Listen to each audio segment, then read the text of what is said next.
Hello, it's Salimik. In today's video, we will be replacing gasket seal on this 2019 Nissan Kicks. I will show you all the products and the tools you will need to replace damaged axle seal, whether if it's the same car or any front-wheel drive or all-wheel drive vehicle. I will also give you tips and tricks how to put the gasket seal without damaging it. So if you're wondering why I have two gasket seals and I have only one side damaged, this is my way. If I have damage on one side, I will replace them both, because after a while the other side will be damaged too. So I don't want to repeat that process again, jack up the car and put it on a jack stand. I will do them once for all for both sides. And here is the part number if you are looking for, and I will make sure to put it in the video description box below. One of the important steps in this job, putting the new seal without damaging it. So I have this adapter here and fits on the seal perfectly and can be pushed in its place like this. So I designed it and 3D printed this adapter, but you can order a set for all sizes, which I will put it in the video description box below.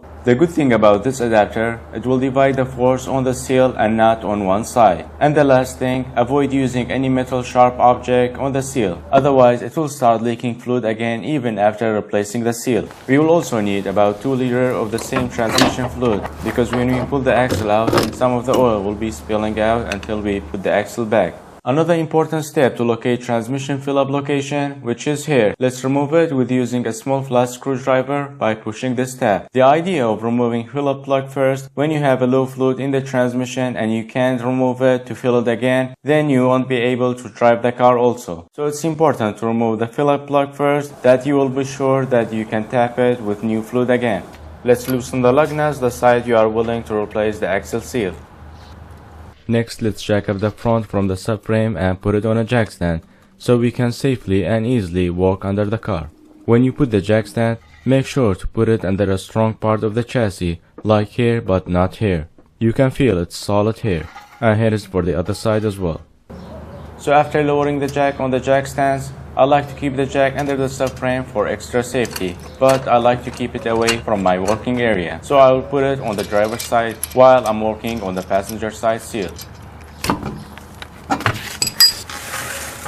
Alright, so for removing the axle seal, we have to take out the whole axle so we can replace this, and for that we have to remove this 30mm nut and also these two 21mm bolts so we can take the whole assembly out. There are other things I will remove it for extra safety and not damaging these parts. We're gonna start with this sensor so I don't damage the wire, and also the brake hose so the weight of this hub doesn't damage it or crack it. Let's start removing axle pin. Alright, next we're gonna undo this nut and its 30mm nut, and for that we have to twist it like this. But if you are working alone like me and you don't have anyone to assist you to hold the brake while you are loosening this nut, there is a trick. So if you are working on a passenger side, you need a screwdriver and put it between the rotor vent like this. But if you are working on a driver's side, you have to put it here. I'm gonna use some WD-40 on these nuts. It will make the job way easier. Let's undo them with the breaker bar first. And if you notice, I put the nut right on the edge so it doesn't create mushroom while we are tapping. It depends on your car's model, how old it is and how rusty the axle is. Sometimes it comes out easily, but sometimes you're gonna have to put the WD-40 on it and leave it, or sometimes you're gonna have to heat it up and then it will come out. Previously I reviewed this flameless heater. It will be helpful at that time if it doesn't come out like this. Let's continue removing these two bolts so we can take the axle out.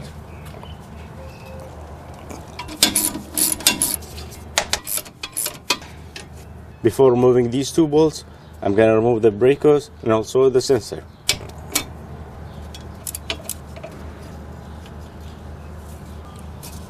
Few light taps with a hammer, these bolts will come out. Alright, now the axle is out here. We're gonna have to pull it from differential, and there is a special tool for that, but I'm gonna show you how to remove it without that tool. But before pulling it out, make sure to put oil pan under it for catching any dripping oil. With using a flat bar, and it comes out just like this. So for taking the damaged seal out, I'm gonna use a flat screwdriver and push it from one side out. Alright, after taking out the axle with the damaged seal, make sure to check this area, because if this area is damaged, it's gonna damage the new seal again. So in this case it's not damaged, but I'm gonna have to use 3000 grit sandpaper just to smooth it out. Sometimes when you have dried oil on it, it will damage the seal, but with some WD-40 and sanding down with 3000 grit sandpaper, it will be smooth as new.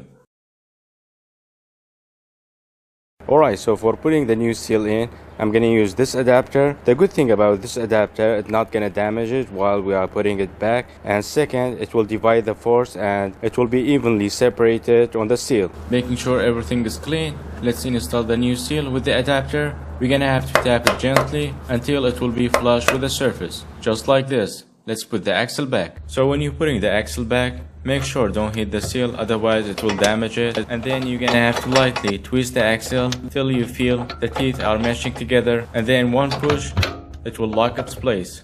And you can check it as well. Now it's locked and it's not gonna come out. Now we're gonna put everything back just like we removed it. So the process will be exactly a reverse of what we did before. Bolts on and then the nuts.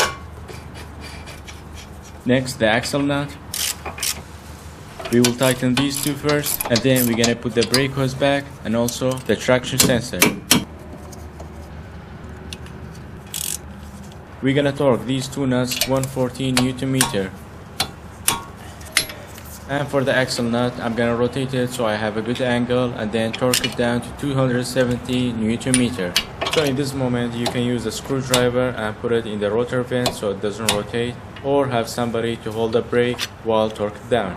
And the final thing with the axle, to put the pin and then bend it. So after repairing any oil leaking problem, I like to clean it with brake cleaner and then hit it with engine degreaser to clean all that area. In case if it leaks oil again, it will be obvious. So off the camera, I also did the driver's side just like I did with the passenger side. Next, let's put the wheel on and then we can lower the car. So I'm gonna have to bring the jack in the middle of the subframe and then jack up the car. Remove the jack stand and then lower the car. Now we're gonna torque the wheel lug nuts to 133 Newton meter. Now we're gonna fill the transmission fluid with the same fluid type, and I will use 2 liters. If you replace the seal fast and put the axle back, you might need 1 liter, but because I'm filming and moving camera, it take me a while, so I will need 2 liters. But keep in mind, with these cars, you overfill it and then drain it because you don't have a dipstick, so we're gonna have to put some more oil and then turn the engine, let it run for a while, and then we're gonna drain the overflow. That way it will keep the fluid level at the correct level in the transmission pan. I have a detailed video on how to replace transmission fluid and the filter on Nissan Kicks or any transmission without dipstick. But if your car has a dipstick, you only add missing oil, and that is it. And that is how to replace damaged axle seal on any car. I will make sure to put all the product and the tools in the video description box below. If you found the video useful, like and subscribe if you haven't already, and I will see you in the next one. Bye for now.